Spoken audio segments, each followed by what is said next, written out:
Desperté en una clínica psiquiátrica sin recordar cómo llegué ahí, con una enfermera diciéndome que había estado inestable por 3 días. Mi propio hijo me drogó para hacerme parecer loca mientras vendía mi casa de $650,000 a su suegro por apenas $312,000. Pero lo que Diego no sabía es que su madre no es tan ingenua como él cree.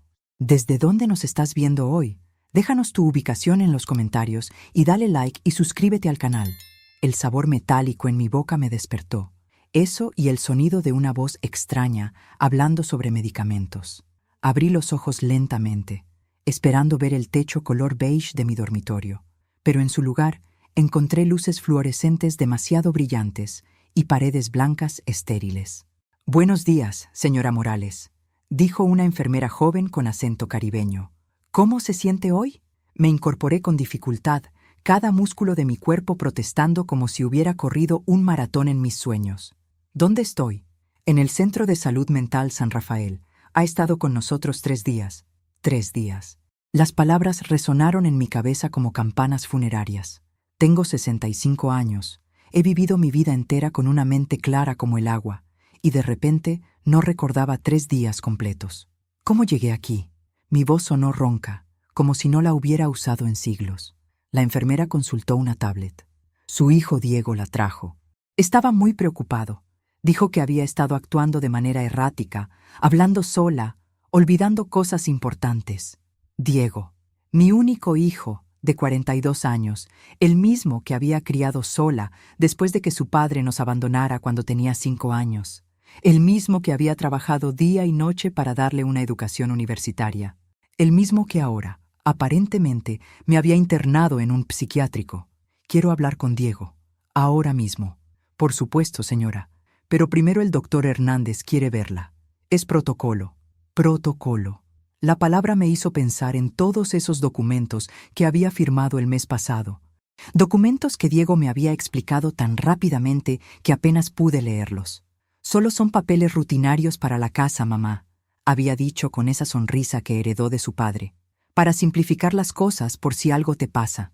El doctor Hernández resultó ser un hombre calvo de unos 50 años, con una barba demasiado perfecta y ojos que no sonreían cuando su boca lo hacía. Se sentó frente a mi cama con una carpeta gruesa. «Señora Morales, me alegra ver que está más alerta. Su hijo estaba muy angustiado.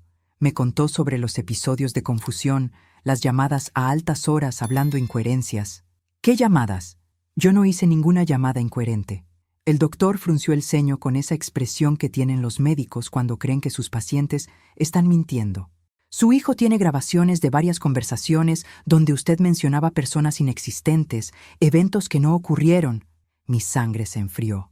Diego tenía grabaciones. ¿Cuándo? ¿Cómo? Y entonces recordé las videollamadas de las últimas semanas, cuando él insistía en llamarme por la noche, cuando yo estaba cansada después de mis medicamentos para dormir. «Doctor», dije, eligiendo mis palabras cuidadosamente, «necesito que me haga un análisis de sangre, un análisis toxicológico completo». Su expresión cambió ligeramente. «¿Hay algo específico que cree que podríamos encontrar?» Creo que mi confusión no era mental. Creo que era química. El doctor escribió algo en mi expediente. «Ordenaremos los análisis. Mientras tanto, su hijo quiere visitarla esta tarde. ¿Se siente lista para recibirlo?» «Lista». Como si recibir al hijo que potencialmente te drogó fuera algo para lo cual una madre pudiera prepararse. «Sí, muy lista». Después de que el doctor se fue, me quedé sola con mis pensamientos. Y por primera vez en días, mi mente estaba completamente clara. Comencé a recordar pequeños detalles. El sabor extraño en mis comidas favoritas que Diego traía durante sus visitas. La somnolencia inexplicable después de cenar con él. Las preguntas persistentes sobre mis finanzas, sobre los documentos de la casa, sobre mi testamento. Mi Diego, mi niño hermoso, al que le enseñé a andar en bicicleta y ayudé con las tareas hasta que se graduó, había decidido que su madre era un obstáculo para sus planes. Pero lo que Diego no sabía es que su madre no llegó a los 65 años siendo tonta. Y definitivamente no pensaba empezar a hacerlo ahora. Para entender cómo llegué a esa cama de hospital, Tienen que conocer a la mujer que era antes de que mi propio hijo decidiera destruirme. Mi nombre es Esperanza Morales, y hasta hace una semana creía que tenía la vida resuelta. Vivo sola en una casa de 3 habitaciones en el barrio Bellavista, una propiedad que compré hace 20 años cuando los precios aún eran razonables. Durante 2 décadas trabajé como administradora en una clínica dental hasta jubilarme el año pasado. No soy rica, pero tampoco soy pobre. Tengo mis ahorros, mi pensión y, sobre todo, tengo mi casa. O tenía. Diego vive a 2 calles de mí con su esposa Carmen y sus 2 hijos, Sofía de 15 años y Mateo de 12. Carmen nunca me ha tratado mal directamente, pero tiene esa manera sutil de hacerte sentir que estás sobrando. Comentarios como: «Ay, suegra, qué bueno que tiene tiempo libre», cuando menciono mis clases de baile. O «Debe ser lindo no tener responsabilidades», cuando hablo de mis viajes cortos los fines de semana. El mes pasado todo cambió. Diego comenzó a visitarme más frecuentemente, siempre con esa preocupación fingida que ahora reconozco como actuación. «Mamá, te veo un poco distraída últimamente. ¿Estás tomando bien tus medicinas? ¿No crees que esta casa es muy grande para ti sola?» La casa es de 200 metros cuadrados, no un palacio. Pero para Diego y Carmen, con su apartamento de 2 habitaciones y su hipoteca que no terminan de pagar, mi casa representaba una solución a sus problemas financieros. Las visitas se volvieron más frecuentes cuando Diego perdió su trabajo en la empresa de seguros. Carmen mantuvo el suyo en el banco, pero con 2 sueldos habían estado apenas sobreviviendo. Con uno solo estaban ahogándose. «Mamá, he estado pensando», me dijo una tarde hace 3 semanas, mientras comíamos el arroz con pollo que había traído de su restaurante favorito. «Esta casa tiene mucho potencial de valor. El mercado inmobiliario está excelente ahora mismo. ¿Estás sugiriendo que venda mi casa?», pregunté, aunque ya sabía hacia dónde iba la conversación. «Solo estoy diciendo que podrías sacar muy buen dinero, comprarte algo más pequeño, más fácil de mantener, y con lo que sobre, vivir cómodamente sin preocupaciones». Carmen, que había estado silenciosa, añadió su granito de arena. «Además, Esperanza, ¿no te da miedo estar sola aquí? El barrio no es tan seguro como antes». «El barrio está perfectamente bien. He caminado estas calles durante 20 años y conozco a todos mis vecinos». Pero Carmen tenía razón en algo. Estaba sola.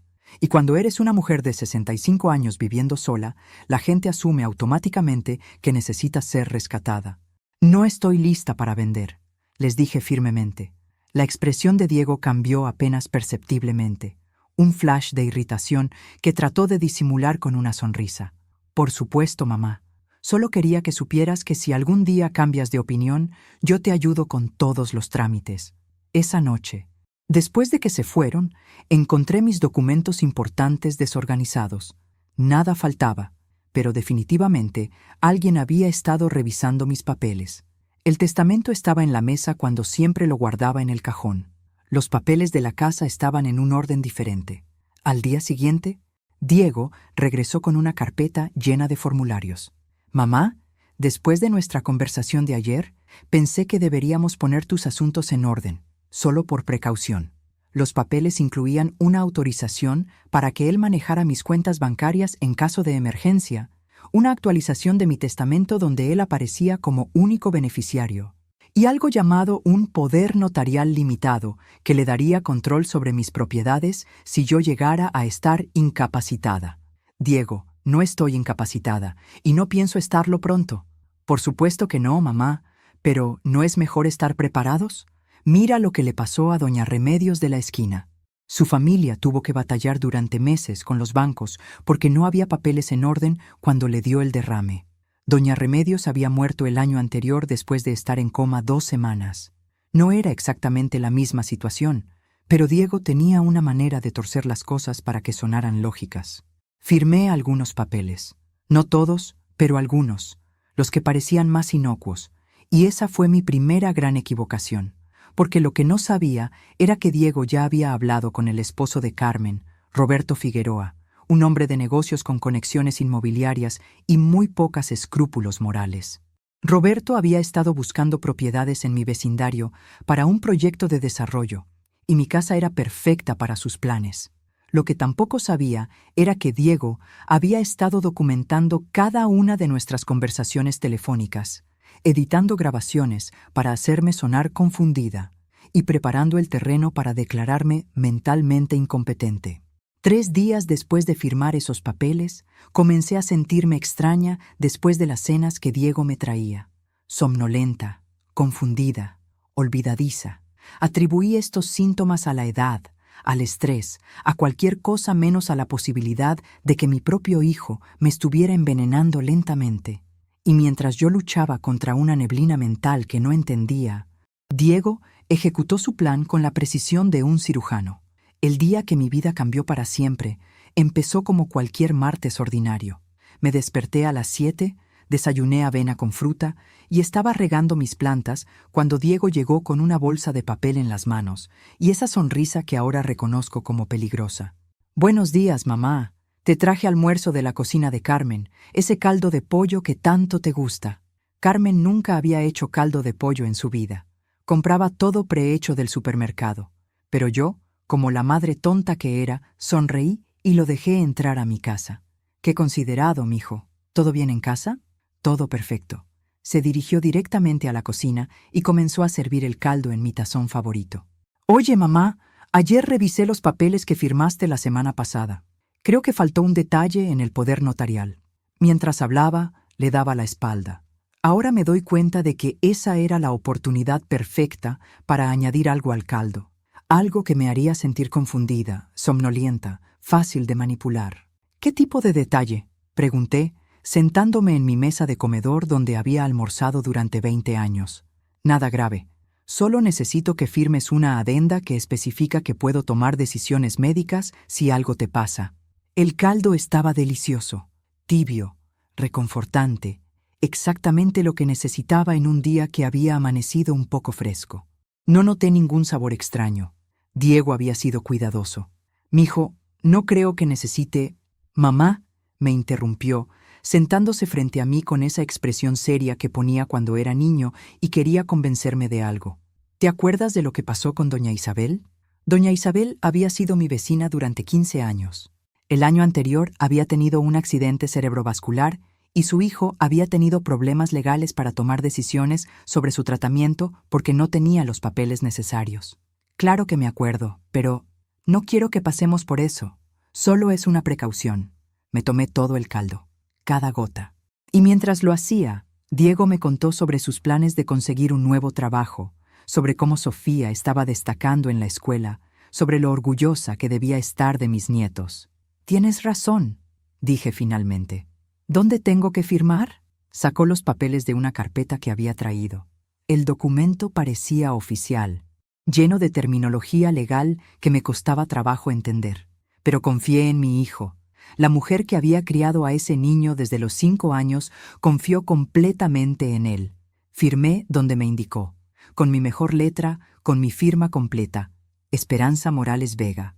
Lo que no sabía era que acababa de firmar mi propia sentencia de incapacidad mental. El documento no era una simple autorización médica.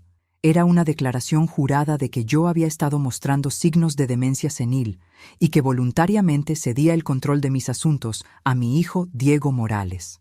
«Listo», dije, devolviendo los papeles. «¿Algo más?» «Solo una cosa más, mamá. Carmen y yo queremos invitarte a cenar mañana. Una cena especial para celebrar que tenemos todos los papeles en orden». Esa noche dormí profundamente, demasiado profundamente. Me desperté a las 11 de la mañana. Algo que no me había pasado en años. Me sentía aturdida, confundida, como si hubiera estado bebiendo. Pero no había tocado una gota de alcohol en meses. Traté de recordar la conversación del día anterior con Diego. Los detalles estaban borrosos. Recordaba haber firmado algo, pero no estaba segura de qué exactamente. Me bañé, desayuné, y cuando estaba vistiéndome para salir al mercado, sonó el teléfono. «Señora Morales, habla Ana Martínez, del registro de la propiedad». Mi sangre se enfrió. «Sí, solo llamo para confirmar que recibimos su solicitud de transferencia de propiedad. ¿Está segura de que quiere proceder con la venta?» «¿Qué venta? Yo no he solicitado ninguna venta». Hubo una pausa incómoda. Señora, tengo aquí una solicitud firmada por usted ayer, autorizando a Diego Morales a proceder con la venta de la propiedad en calle Bellavista 247 a Roberto Figueroa por la cantidad de $312,000. El suelo se movió bajo mis pies. $312,000. Mi casa valía al menos $650,000. La había tasado hace apenas 6 meses para actualizar mi seguro. Tiene que haber un error, logré decir. ¿Quiere que cancele el proceso? Sí, inmediatamente, y quiero ver todos los documentos. Por supuesto. Pero señora, debo informarle que su hijo presentó también una orden judicial de incapacidad mental que le otorga poder legal sobre sus propiedades. Necesitaríamos una contraorden de un juez diferente para detener el proceso. Colgué el teléfono con las manos temblando. Mi propio hijo había forjado mi firma, me había declarado mentalmente incapacitada y estaba vendiendo mi casa por la mitad de su valor a su suegro. Y lo peor de todo, había conseguido que yo misma firmara los papeles que le daban el poder para hacerlo. Pero Diego cometió un error que le costaría caro. No me conocía tan bien como creía. Después de colgar el teléfono con el registro de la propiedad, me quedé parada en mi sala durante 5 minutos completos, asimilando la magnitud de la traición. Mi hijo me había engañado con la habilidad de un estafador profesional, pero había subestimado a su víctima. Fui a mi habitación y saqué de debajo del colchón una caja metálica que Diego nunca había visto. Dentro guardaba copias de todos mis documentos importantes, fotografías de las firmas originales y algo más valioso, evidencia. Desde hace años tengo la costumbre de grabar conversaciones importantes. No por desconfianza, sino por practicidad. A mi edad, a veces se me olvidan los detalles de reuniones médicas o llamadas bancarias importantes. Tengo una grabadora digital pequeña que siempre llevo en mi bolso. Había grabado la conversación con Diego del día anterior, toda completa. En la grabación se escucha claramente cómo me describe el documento como una simple autorización médica, cuando en realidad era una declaración de incapacidad. En términos legales, eso se llama fraude por engaño, pero tenía algo mejor, mucho mejor.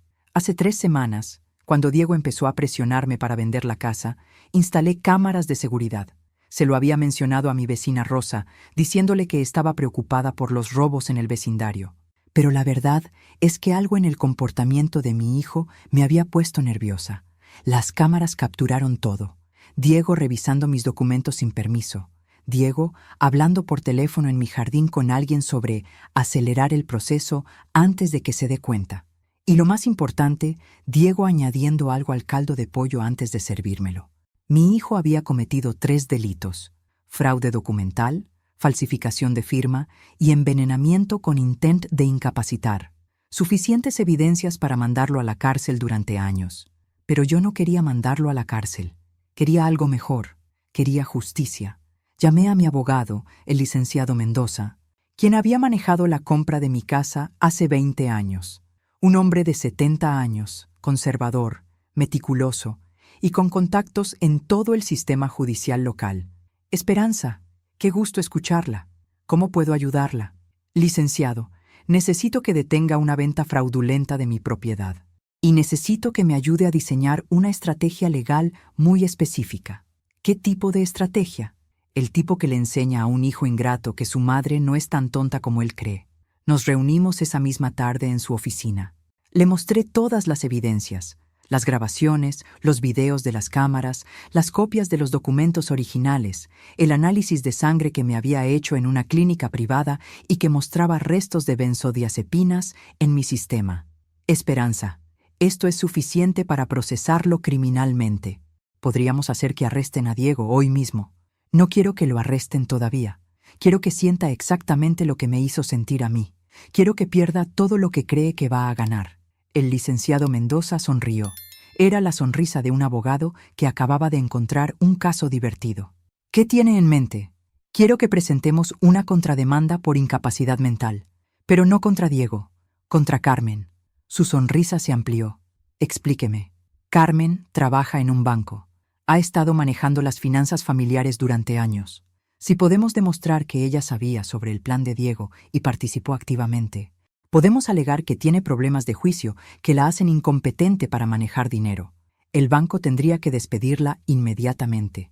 Y sin el trabajo de Carmen, se quedan sin ingresos justo cuando pensaban que iban a ser ricos con la venta de mi casa.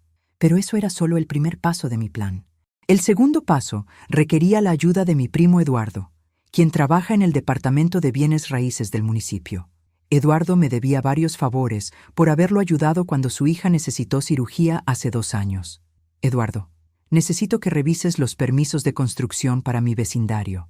Específicamente, necesito saber qué planes tiene Roberto Figueroa para las propiedades que ha estado comprando. La investigación reveló algo fascinante. Roberto no estaba comprando casas para vivir, estaba comprando todo el bloque para demoler y construir un centro comercial. Mi casa era la pieza final que necesitaba para completar el proyecto. Pero había un problema con sus planes. Los permisos de construcción que había solicitado violaban 3 ordenanzas municipales relacionadas con espacios verdes y zonificación residencial. Si alguien presentara una objeción formal, el proyecto estaría en pausa durante años, y yo conocía exactamente a la persona que presentaría esa objeción. El tercer paso de mi plan requería una reunión con la Asociación de Vecinos, específicamente con doña Mercedes López, una mujer de 78 años que había luchado contra desarrolladores inmobiliarios durante las últimas 3 décadas. Mercedes, ¿qué dirías si te dijera que alguien está tratando de convertir nuestro vecindario en un centro comercial? Sus ojos se iluminaron como los de un guerrero preparándose para la batalla. Diría que es hora de recordarles quién realmente tiene el poder en este barrio. Todo estaba listo, las piezas del tablero posicionadas perfectamente. Ahora solo tenía que esperar a que Diego hiciera el siguiente movimiento. La cena de celebración a la que Carmen me había invitado resultó ser exactamente lo que esperaba. Una actuación elaborada, diseñada para hacerme sentir que todo estaba bien mientras ellos finalizaban el robo de mi patrimonio. Me arreglé especialmente para la ocasión. Mi vestido azul marino favorito, el collar de perlas que había sido de mi madre y mi sonrisa más dulce de abuela engañada. Si querían actuar, yo también podía hacerlo. «Esperanza, te ves hermosa», me dijo Carmen cuando llegué a su apartamento. «Ven, siéntate. Diego está terminando de preparar tu plato favorito». Mi plato favorito resultó ser pasta con salsa de tomate de frasco y pollo desmenuzado. Evidentemente, Carmen había puesto tanto esfuerzo en la cena como yo en creer sus mentiras. «Mamá, qué bueno que viniste». Diego salió de la cocina secándose las manos en un delantal que decía «El chef del hogar». La ironía era deliciosa. «¿Cómo te sientes hoy? Ayer te notamos un poco confundida por teléfono». Ayer no habíamos hablado por teléfono, pero Diego necesitaba establecer evidencia de mi supuesta confusión mental para los registros legales. «Me siento perfectamente, mijo, aunque sí he tenido algunos problemitas menores». Carmen se tensó ligeramente. «¿Qué tipo de problemas?» «Bueno, recibí una llamada extraña del registro de la propiedad. Algo sobre una venta de mi casa que yo no recuerdo haber autorizado». Diego y Carmen intercambiaron una mirada rápida. Exactamente la reacción que esperaba. «¿Mamá?» Diego se sentó junto a mí con esa expresión de preocupación fingida que había perfeccionado. «¿No te acuerdas de nuestra conversación de ayer? Hablamos sobre vender la casa. Tú estuviste de acuerdo». «¿De verdad?» Puse mi voz más dulce y confundida. «Ay, mijo, tal vez sí se me está olvidando. Es que a veces siento la mente un poquito nublada». «Perfecto». Les estaba dando exactamente lo que querían escuchar. Carmen se animó. «Esperanza, es completamente normal. Mi abuela pasó por lo mismo. La buena noticia es que Diego está manejando todo por ti. No tienes que preocuparte por nada». «Qué alivio», suspiré dramáticamente. «¿Y cuándo se supone que se vende la casa?» «Los papeles ya están en proceso». Diego sirvió mi plato con una sonrisa que no llegaba a sus ojos. «Roberto, el hermano de Carmen, se encarga de todo. Te va a dar un precio muy justo. $312,000 por una propiedad que valía $650,000. Su definición de precio justo era fascinante. «¿Y dónde voy a vivir después?» «Ya pensamos en eso». Carmen se inclinó hacia adelante con entusiasmo fingido. «Hay una residencia para adultos mayores preciosa en las afueras. Tiene jardines, actividades, enfermeras las 24 horas. Una residencia de ancianos». El plan completo se revelaba finalmente. Vender mi casa barata a Roberto meterme en un asilo y quedarse con el dinero restante como mis cuidadores responsables. Suena maravilloso, mentí dulcemente. ¿Cuándo podemos visitarla? Los ojos de Diego brillaron con satisfacción. Su madre tonta estaba cooperando perfectamente. El lunes. Ya tengo una cita programada. Comimos en relativa calma mientras ellos me describían las maravillas de mi futuro hogar institucional. Yo asentía y sonreía, interpretando a la perfección el papel de la vieja confundida que acepta su destino. Después de la cena, Diego insistió en acompañarme a casa para asegurarse de que llegara bien. En el carro, puso música suave y me habló con la voz condescendiente que usas con niños pequeños. Mamá, quiero que sepas que todo esto es por tu bien. Carmen y yo te amamos mucho y solo queremos asegurar que tengas la mejor atención posible. Lo sé, mijo. Ustedes son tan buenos conmigo. Cuando llegamos a mi casa, Diego insistió en acompañarme hasta la puerta. Una vez adentro, fue directo al punto.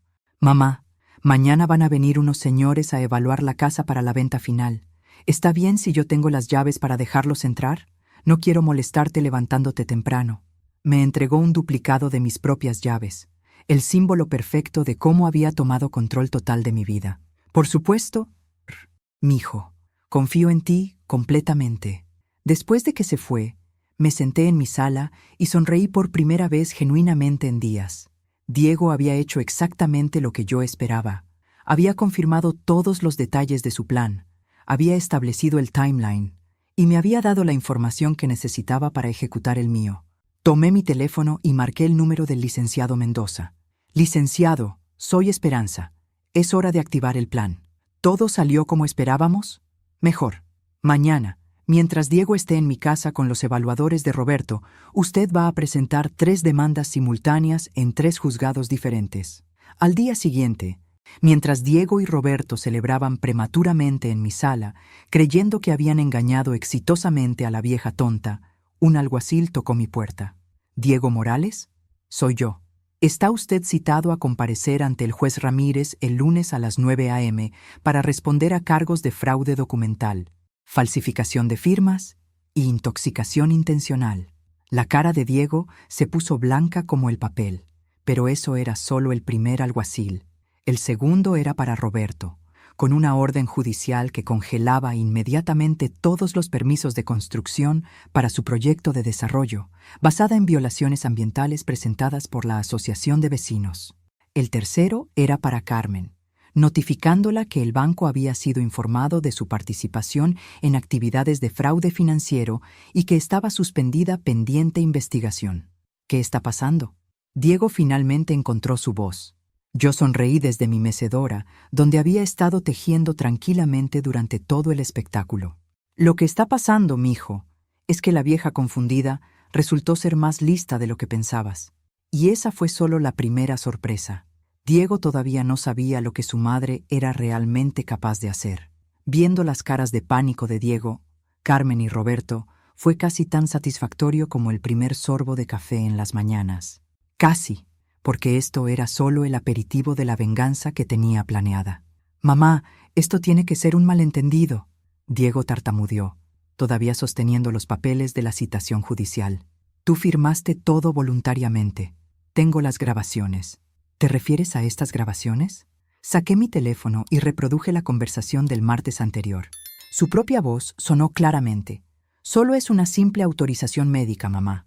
Luego reproduje la segunda grabación, donde admitía ante Roberto que había editado algunas conversaciones para que sonara más confundida.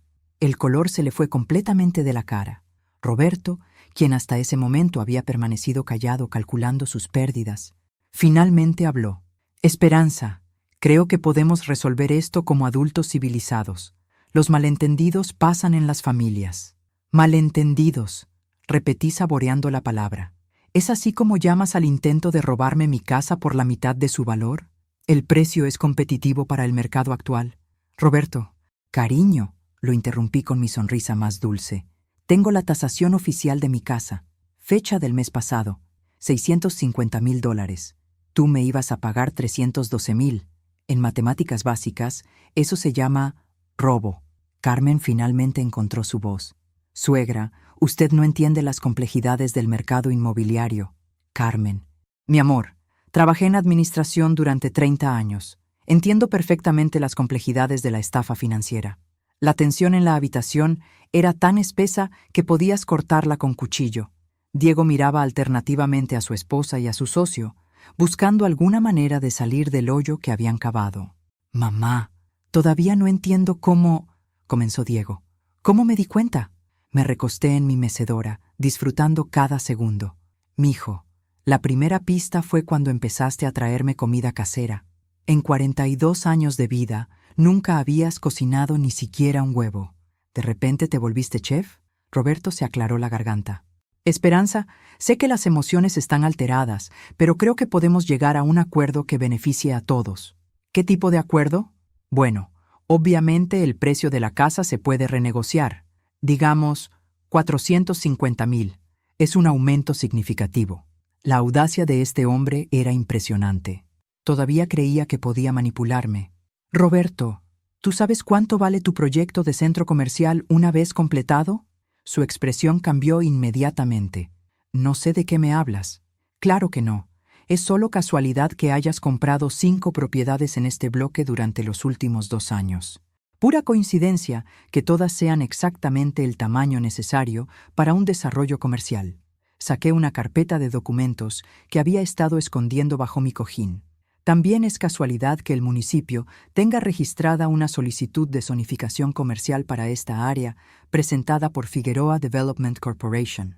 Roberto se puso pálido.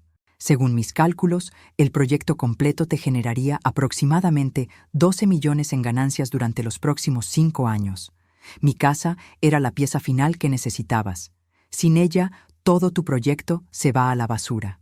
¿Cómo diablos conseguiste esa información? Roberto perdió completamente la compostura. Mi primo Eduardo trabaja en el Departamento de Planeación Urbana. Le pedí que investigara un poquito. Sonreí. También le pedí que revisara tus permisos de construcción. ¿Sabías que violaste 3 ordenanzas ambientales en tu solicitud? La cara de Roberto ahora estaba completamente roja. Pero no te preocupes, continué alegremente. Seguramente los abogados de la Asociación de Vecinos te expliquen los detalles durante el proceso judicial que comenzará el próximo mes. Carmen finalmente explotó. Esto es ridículo. Usted está loca si cree que puede destruir nuestras vidas solo porque se sintió ofendida. Ofendida, repetí lentamente. Carmen, querida, no estoy ofendida. Ofenderse es lo que sientes cuando alguien te falta el respeto en una reunión social. Lo que siento yo es lo que pasa cuando tu familia trata de robarte tu patrimonio y mandarte a un asilo. Nosotros nunca... ¿Nunca qué? ¿Nunca planearon meterme en la residencia geriátrica San José? Porque tengo grabada la conversación donde Diego le dice a Roberto que una vez que la vieja esté en el asilo, será más fácil manejar sus finanzas. Diego se dejó caer en mi sofá como si alguien le hubiera cortado las cuerdas. Mamá, todo esto se salió de control. Nunca quisimos lastimarte. Claro que no. Mijo, solo querían drogarme, declararme loca, robar mi casa y encerrarme en un asilo. Pero todo por mi propio bien, ¿verdad? Roberto se levantó bruscamente. Esto se acabó. Diego, Carmen, nos vamos. Esperanza, esto no se va a quedar así. Tienes razón, Roberto. No se va a quedar así. Esperé hasta que llegaran a la puerta para darles la última sorpresa de la noche. Ah, se me olvidaba mencionar. Mañana en la mañana, el Canal 7 va a transmitir un reportaje especial sobre fraudes inmobiliarios contra adultos mayores. Van a entrevistar a una víctima local que logró exponer toda la red de estafa. Los 3 se voltearon hacia mí con expresiones de horror. ¿Adivinen quién es esa víctima? La entrevista de televisión fue programada para las 8 de la mañana en mi propia sala.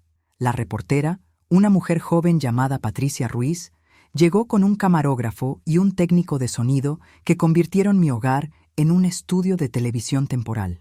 Señora Morales, entiendo que su propia familia trató de estafarla. Patricia me miraba con esa expresión de compasión profesional que usan los periodistas cuando cubren tragedias. Debe haber sido muy difícil descubrir la traición. Patricia, querida, difícil fue criar a ese niño sola durante 37 años. Descubrir que era un ladrón fue simplemente educativo. La reportera parpadeó, claramente no esperando que la víctima de abuso de ancianos fuera tan directa. ¿Puede contarnos cómo se dio cuenta de lo que estaba pasando? Bueno, la primera pista fue cuando mi hijo comenzó a cocinar. Diego no sabe ni hacer agua hervida. Cuando llegó con caldo de pollo casero, supe que algo andaba mal. Me acomodé en mi mecedora favorita. La segunda pista fueron los documentos legales que me hacía firmar. 30 años trabajando en administración te enseñan a leer la letra pequeña. ¿Y las drogas en su sistema? Ah, sí. Resulta que mi querido hijo estaba condimentando mi comida con benzodiazepinas. Muy creativo, aunque ilegal. Patricia se inclinó hacia adelante. ¿Cómo logró reunir evidencia? Mija, a mi edad has aprendido que las palabras se las lleva el viento, pero las grabaciones y los videos duran para siempre. Sonreí directamente a la cámara. Siempre grabo conversaciones importantes. Y desde que noté comportamientos extraños, instalé cámaras de seguridad. ¿Tiene las grabaciones? Tengo todo. Las conversaciones donde Diego me miente sobre los documentos. Los videos donde agrega medicamentos a mi comida. Las llamadas telefónicas donde él y Roberto planean el robo de mi casa. El camarógrafo ajustó su ángulo para capturar mejor mi expresión mientras continuaba. También tengo la evidencia de que esto no era solo una estafa familiar. Era parte de un esquema más grande de Roberto Figueroa para apoderarse de todo el vecindario y construir un centro comercial. Patricia prácticamente se iluminó. ¿Puede dar más detalles sobre esa conexión? Roberto necesitaba mi casa para completar su proyecto de desarrollo. Diego necesitaba dinero porque perdió su trabajo. Carmen necesitaba mantener su estilo de vida bancario. Los tres decidieron que la vieja esperanza era el obstáculo perfecto para resolver todos sus problemas. ¿Qué mensaje tiene para otros adultos mayores que puedan estar pasando por situaciones similares? Me acerqué un poco más a la cámara, asegurándome de que cada palabra fuera clara. Primero, confíen en sus instintos. Si algo se siente mal, probablemente lo está. Segundo, documenten todo. Tercero, recuerden que ser mayor no significa ser tonto. Y cuarto, hice una pausa dramática. Nunca subestimen a una mujer que ha sobrevivido 70 años en este mundo. Hemos visto de todo y sabemos cómo defendernos. La entrevista duró 45 minutos. Patricia hizo preguntas inteligentes y yo le di respuestas que eran honestas, directas y devastadoras para Diego y sus cómplices. Cuando terminaron de empacar su equipo, Patricia me entregó su tarjeta personal. Señora Morales, creo que esta historia va a generar mucho interés. ¿Estaría dispuesta a hacer entrevistas de seguimiento? Por supuesto. Me encanta educar al público sobre las realidades del fraude familiar. 2 horas después de que se fueron, mi teléfono empezó a sonar. La primera llamada fue de Diego. Mamá, ¿qué hiciste? Su voz sonaba desesperada. Todo el pueblo está hablando de la entrevista. Los vecinos me están mirando como si fuera un criminal. Es porque eres un criminal, mijo. Esto va a arruinar mi reputación. Diego, querido, tu reputación se arruinó el día que decidiste drogar a tu madre. La segunda llamada fue de Carmen, llorando histéricamente. Esperanza, por favor, tiene que hacer algo. El banco me suspendió indefinidamente. Mi jefe dice que no pueden mantener empleada a alguien involucrada en fraudes financieros. Carmen, amor, deberías haber pensado en eso antes de participar en el plan.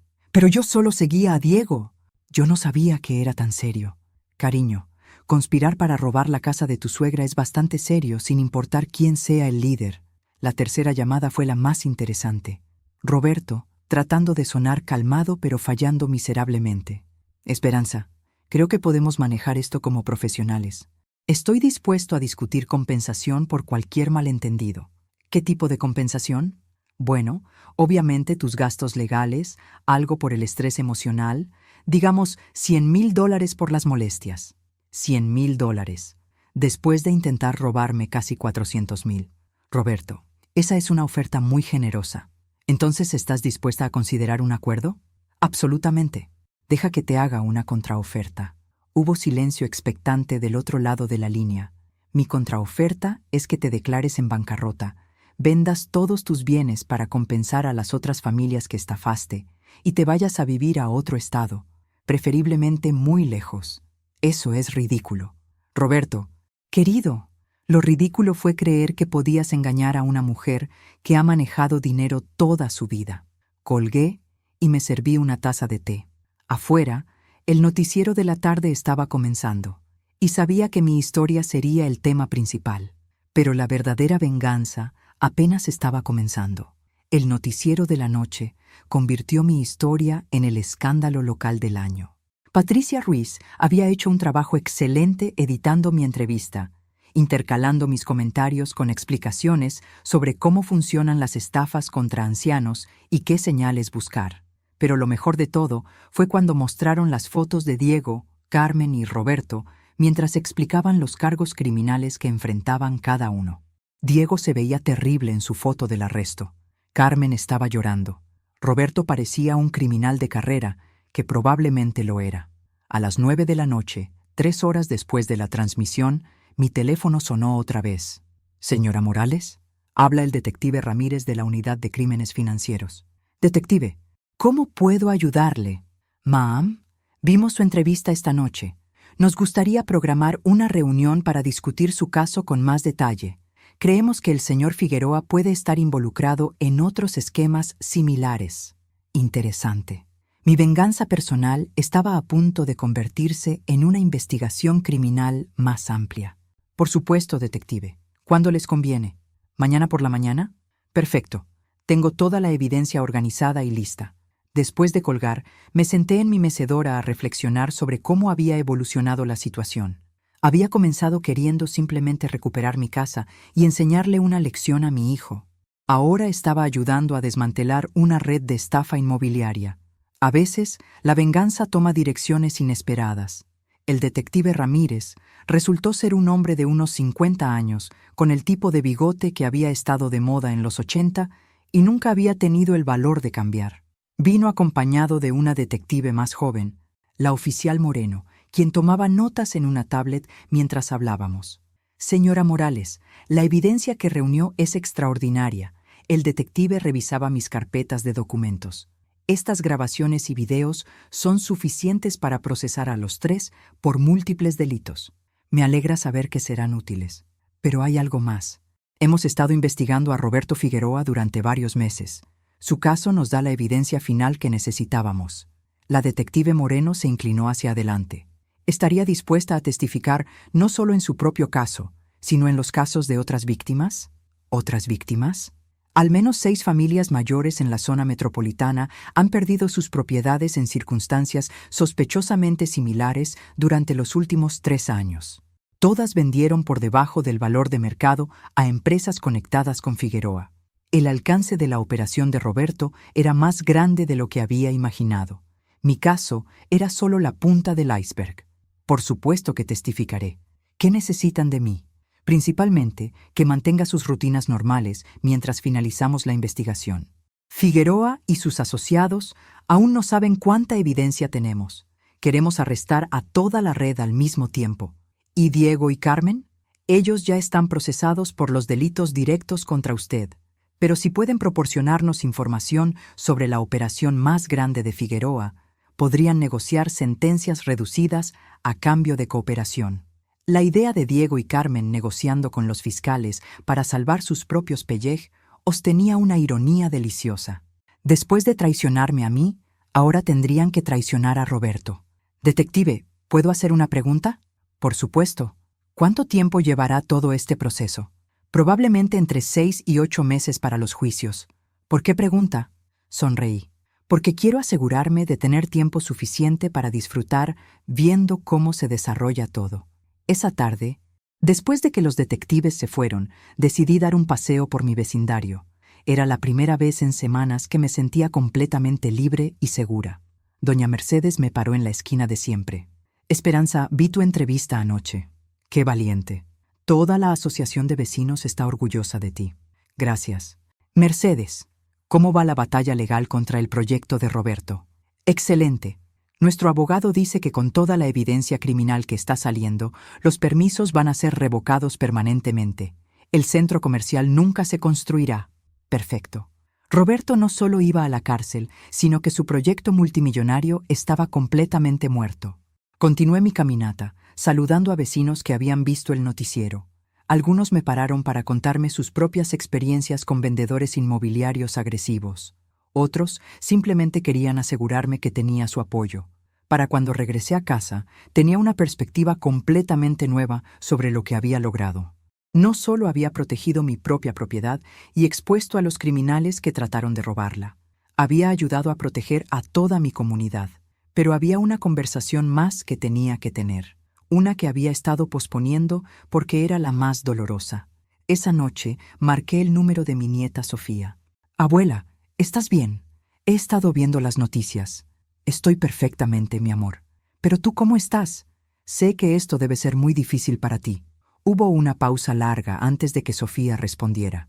Abuela, ¿es verdad todo lo que están diciendo sobre papá? Era el momento de la conversación más honesta y más dolorosa de toda esta experiencia.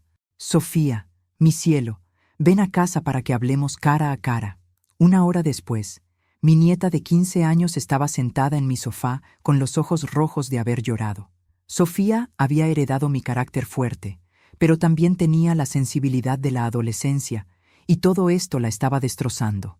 Abuela, no entiendo cómo papá pudo hacer esto. Él siempre dice que la familia es lo más importante. Sofía, amor, a veces las personas que más queremos nos decepcionan de maneras que nunca esperábamos. Pero, ¿drogarte? ¿Tratar de robarte tu casa? Su voz se quebró. ¿Cómo puede alguien hacerle eso a su propia madre? Era una pregunta que yo me había hecho durante semanas. Y finalmente había llegado a una respuesta que podía vivir. Tu papá se perdió, mi amor. Perdió su trabajo. Tenía presión financiera. Y en lugar de pedir ayuda honestamente, eligió el camino fácil. Creyó que podía tomar lo que necesitaba sin que nadie saliera lastimado. Pero tú sí saliste lastimada. Sí, pero sobreviví. Y ahora soy más fuerte de lo que era antes.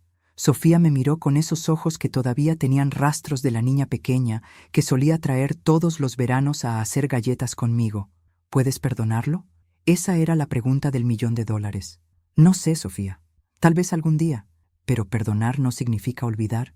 Y definitivamente no significa permitir que vuelva a pasar. ¿Qué va a pasar con mamá y papá? Van a enfrentar las consecuencias de sus decisiones.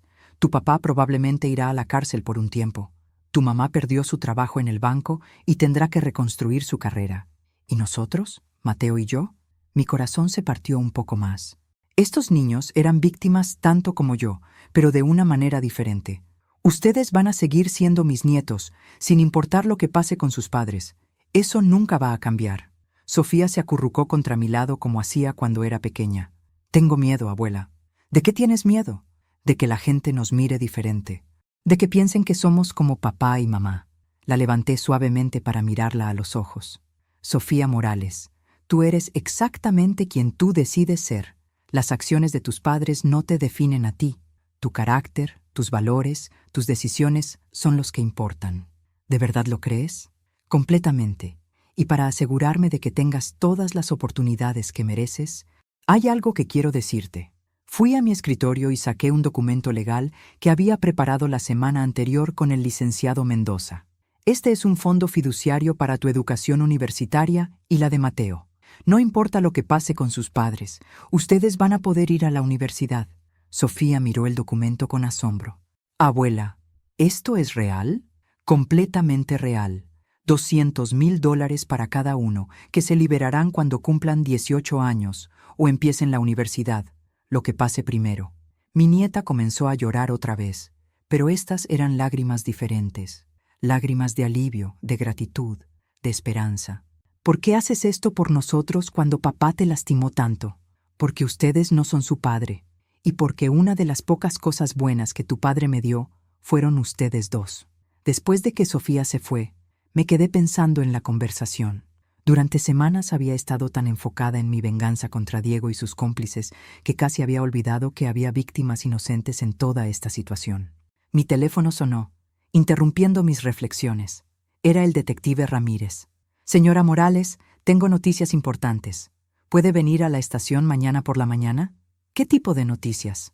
Prefiero explicarle en persona, pero digamos que su caso ha abierto una caja de Pandora más grande de lo que esperábamos. Al día siguiente, en la estación de policía, el detective Ramírez me llevó a una sala de reuniones donde me esperaba una mujer de unos 40 años en un traje business impecable.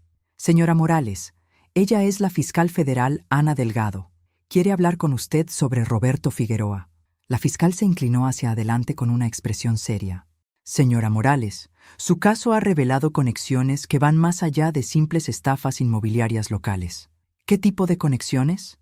Roberto Figueroa ha estado lavando dinero para organizaciones criminales a través de sus proyectos de desarrollo inmobiliario.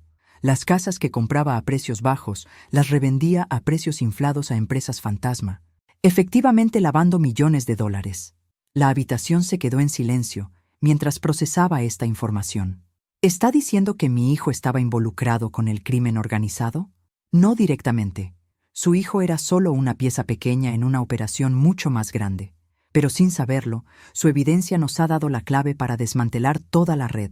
La fiscal sacó una fotografía de un hombre que no reconocí. ¿Ha visto a este hombre antes? Estudié la foto cuidadosamente.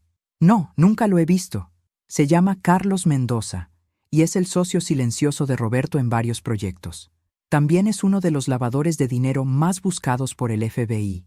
Mi pequeña venganza familiar se había convertido oficialmente en una operación federal contra el crimen organizado. ¿Qué necesitan de mí? Su testimonio va a ser crucial en el juicio federal, pero también queremos asegurarle que estará completamente protegida durante todo el proceso. ¿Protegida de qué? El detective Ramírez y la fiscal intercambiaron una mirada. Señora Morales, estas personas mueven mucho dinero. Cuando se den cuenta de que usted es la razón por la que toda su operación está siendo desmantelada, podrían intentar tomar represalias. Represalias. La palabra resonó en la habitación como una campana fúnebre. Mi venganza contra Diego había desatado algo mucho más grande y más peligroso de lo que había imaginado. 3 meses después de esa reunión en la estación de policía, estaba sentada en la primera fila de un juzgado federal, viendo cómo Roberto Figueroa era declarado culpable de lavado de dinero, fraude inmobiliario y conspiración criminal. La operación federal había sido un éxito completo. Carlos Mendoza fue arrestado en su mansión en Miami con evidencia suficiente para mandarlo a la cárcel durante 20 años. 5 otros asociados fueron procesados. Millones de dólares en propiedades fueron confiscados. Y todo había empezado porque una mujer de 65 años se negó a dejarse engañar por su propio hijo. Diego había cooperado completamente con la investigación federal a cambio de una sentencia reducida. En lugar de 10 años de prisión, recibiría 3 años y 5 de libertad condicional. Carmen había llegado a un acuerdo similar: 2 años de cárcel y prohibición permanente de trabajar en instituciones financieras. Pero la verdadera justicia no estaba en los años de cárcel. Estaba en las consecuencias naturales de sus decisiones. Diego había perdido su casa cuando no pudo pagar la hipoteca sin el ingreso de Carmen. Su reputación en la comunidad estaba arruinada permanentemente. Sus propios hijos lo veían con una mezcla de vergüenza y decepción que tomaría años, tal vez décadas, reparar. Carmen había perdido su carrera profesional. Ningún banco la contrataría jamás. Tendría que empezar de cero en una industria completamente diferente a los 45 años. Roberto había perdido todo. Su empresa de desarrollo inmobiliario estaba en bancarrota. Sus propiedades habían sido confiscadas por el gobierno y enfrentaba 25 años en prisión federal. Pero la verdadera transformación había sido la mía. Después del juicio, regresé a mi casa, que nunca perdí, y me senté en mi mecedora a reflexionar sobre los últimos 6 meses. Había descubierto que era más fuerte de lo que creía, más inteligente de lo que la gente asumía, y definitivamente más peligrosa de lo que mi familia había calculado. También había descubierto algo inesperado. Tenía un talento natural para la investigación criminal. Durante el juicio, la fiscal Delgado me había sugerido que considerara trabajar como consultora para casos de fraude contra ancianos. Señora Morales, usted entiende tanto la mentalidad de las víctimas como la de los criminales. Esa combinación es rara y valiosa. A los 65 años, aparentemente iba a comenzar una segunda carrera. Mi teléfono sonó, interrumpiendo mis pensamientos. Era Sofía. Abuela, ¿viste las noticias? Están hablando de ti otra vez. ¿Ahora qué dicen? Que eres una heroína local, que gracias a ti se desmanteló una red criminal importante, que eres un ejemplo para todas las mujeres mayores. Heroína. La palabra me hizo sonreír. 3 meses atrás era una víctima confundida en una cama de hospital. Ahora era una heroína. Sofía, ¿sabes qué es lo mejor de todo esto? ¿Qué? Que aprendí que nunca es demasiado tarde para defenderte. Nunca es demasiado tarde para luchar por lo que es tuyo. Y nunca es demasiado tarde para demostrar que no eres la víctima fácil que la gente cree que eres. Te amo, abuela. Y yo te amo a ti, mi cielo. Después de colgar, me preparé una taza de té y salí a mi patio trasero. El jardín que había plantado 20 años atrás estaba en su mejor momento. Las flores que había cuidado con paciencia durante décadas finalmente habían alcanzado su máximo esplendor. Era una metáfora perfecta para mi propia vida. A los 65 años no estaba al final de mi historia. Estaba en mi momento de máximo florecimiento. Mi teléfono sonó otra vez. Esta vez era un número que no reconocía. Señora Morales, habla Janet Coleman del FBI. La fiscal Delgado me dio su número. Tenemos una situación en Phoenix, Arizona, que es muy similar a su caso. Una red de estafadores está atacando a adultos mayores hispanos con esquemas inmobiliarios fraudulentos. ¿Y qué necesitan de mí? Su experiencia, su perspectiva y su habilidad para obtener evidencia sin levantar sospechas. ¿Estaría interesada en ayudarnos? Miré alrededor de mi casa, mi jardín, mi vida tranquila y ordenada. Luego pensé en otras familias como la mía, otros adultos mayores siendo manipulados y robados por gente sin escrúpulos. Agent Coleman, ¿cuándo quieren que tome el próximo vuelo a Phoenix? Porque resulta que Esperanza Morales no solo había recuperado su casa y su dignidad, había descubierto su verdadero propósito en la vida y a los 65 años, finalmente, estaba empezando a vivir de verdad. Los estafadores de América mejor que se cuidaran. Esta abuela acababa de declarar la guerra y había demostrado que siempre ganaba sus batallas.